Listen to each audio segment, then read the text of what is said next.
The sun had barely risen when 8-year-old Mason wandered deeper into the woods behind the old trailer park, barefoot, hungry, and searching the ground for anything he could sell to buy breakfast.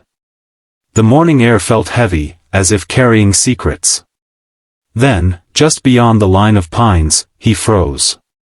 A massive man with a leather vest and tattooed arms was chained tightly to a tree, his chest rising and falling in strained breaths. His bike toppled nearby.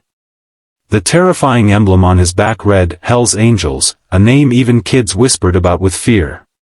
Mason's heart thudded in his throat. He knew he should run. But the man opened his eyes, tired, hurting, and strangely human. And in that moment, a little boy who owned nothing found himself facing a choice that would change the lives of more than 2,000 bikers.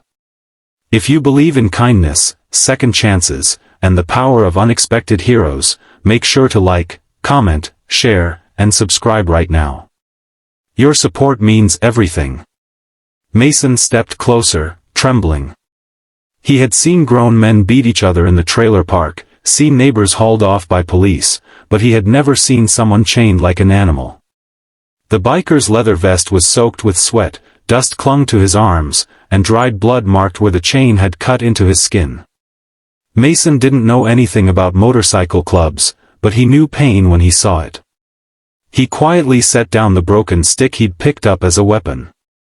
The biker wasn't the monster people talked about. He was just a man who couldn't move. Mason hesitated, then tugged lightly at the chain. It rattled but didn't budge. The biker, still silent, only watched him with a mixture of disbelief and desperation. The boy ran back toward the trailer park, his lungs burning. He burst into the yard of old Mr. Denny, the meanest mechanic around, known for yelling at anyone within earshot. But Mason wasn't afraid of yelling anymore. Hunger and loneliness had toughened him in ways no child deserved. He grabbed a rusty toolbox left outside the shed and sprinted back toward the woods before the man could notice. When he returned, the biker's eyes widened as Mason dropped to his knees, spreading out the tools. The chains were thick, far thicker than anything he had ever tried to break, but Mason's small hands worked with fierce determination.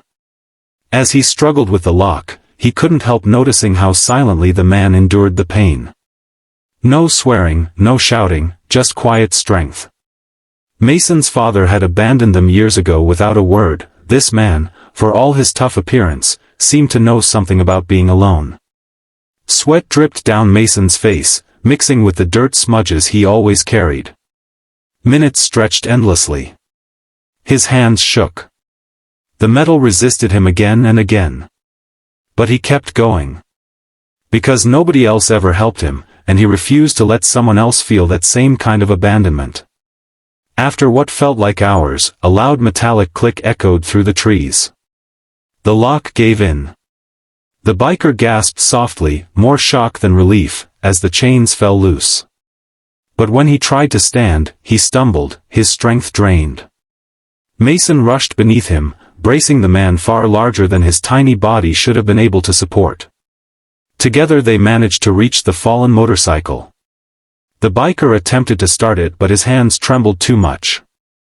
Mason steadied him, helping him swing a leg over. The engine roared to life with a deep growl that sent birds scattering from the branches above. The biker looked at the boy, eyes shining with something raw, gratitude, disbelief, maybe even shame. Mason stepped back, ready to return to his lonely morning of scavenging. But the man pointed for him to wait, then drove off, disappearing in a cloud of dust and engine thunder. Mason didn't know that the man he had saved was the vice president of one of the largest motorcycle clubs in the region. He didn't know that the biker's own crew had been searching for him since dawn, fearing the worst. And he didn't know that the man, whose reputation was built on being unbreakable, was now riding back toward his brothers with the memory of a small boy's kindness carved into his soul. Hours later, as Mason sat outside his trailer with a cracked plastic cup of water, the distant sound of engines began to rise. One rumble became 5. 5 became 20. Then the ground itself seemed to vibrate. Over 2,000 riders rolled into the dusty clearing, forming a massive circle around the trailer park. Neighbors peeked from windows, terrified. Trucks stopped on the road. Even the birds fell silent. Mason stood frozen, clutching his cup, convinced he was about to be blamed for something he didn't understand. From the center of the sea of motorcycles, the biker he freed stepped forward, cleaned up, patched up, and impossibly tall. He pointed directly at Mason. Every rider followed his gaze. Mason felt his legs shake. Then the man knelt.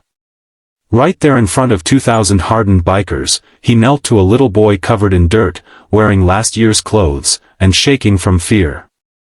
The vice president wrapped a strong hand around Mason's shoulder, announcing loudly that the boy had saved his life. He told them how Mason had risked everything for a stranger. Men who had tattoos across their necks, men with weathered faces and scarred knuckles, lowered their heads in respect. And then something unforgettable happened. The riders began unloading food, boxes and boxes of it. Bags of clothes. Tools. Toys. Even envelopes filled with money. Everything was piled at Mason's feet as if he were royalty. The biker handed him a leather vest, custom-stitched for a child. Not a Hell's Angel vest, just a small black vest with one word on the back, hero. Mason cried, something he rarely let himself do.